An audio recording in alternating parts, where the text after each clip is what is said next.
Sir, કોઈને હર્નિયા થયું હોય તો એના સામાન્ય લક્ષણો શું હોય છે અને લક્ષણોની સાથે સાથે એમને કયા કયા કોમ્પ્લિકેશન્સ જોવા મળતા હોય છે એના વિશે થોડી માહિતી આપો. હર્નિયા એટલે જેમ મેં કીધું એ પ્રમાણે કોઈ પણ શરીરનો અંદરનો અવયવ બહાર આવે છે. એટલે મોટા ભાગે દર્દી એમ કહે છે કે મને ક્યાંક બલ્જ છે, પણ એ બલ્જ બહુ ટિપિકલ છે. એની જે હિસ્ટ્રી હોય પેશન્ટની એ બહુ ટિપિકલ હોય કે આવે છે અને પાછું બેસી જાય છે.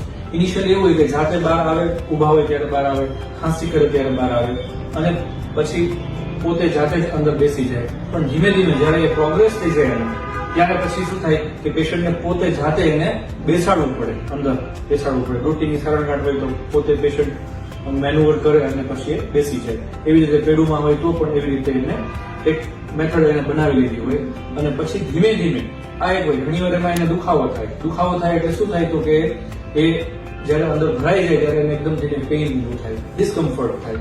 આ દરેક સામાન્ય લક્ષણો છે. હર્નિયાના લોકેશન અને હર્નિયાનો કયા પ્રકાર છે એ પ્રમાણે એના લક્ષણોમાં ફેરફાર હોઈ શકે.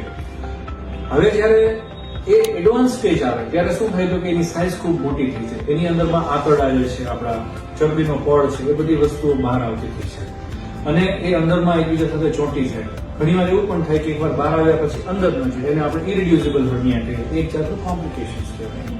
જયારે અંદરમાં આંતરડું ફસાઈ જાય તો એને ઓબ્સ્ટ્રક્શન થઈ જાય, આંતરડું ચોકઅપ થઈ જાય તો એને આપણે ઓબ્સ્ટ્રક્શન કહીએ. અને એવું પણ થઈ શકે કે એનાથી વધારે સ્ટેજમાં કે એ સ્ટ્રેંગ્યુલેટ થઈ જાય, એટલે કે એની બ્લડ સપ્લાય જ બંધ થઈ જાય. બીકોઝ એ એટલું બધું પ્રેશર અંદરમાં આવી ગયું હોય તો એ આંતરડાની અંદરમાં ગેજિયન થવાનો પણ ચાન્સ રહે. તો આ બધા એના લક્ષણો છે કે જે આપણે અલાર્મિંગ કહેવાય. એ કોમ્પ્લિકેશન સજેસ્ટ કરે છે, જ્યાં આપણે એમરજન્સીમાં આપણે ટ્રીટમેન્ટ કરવી પડે.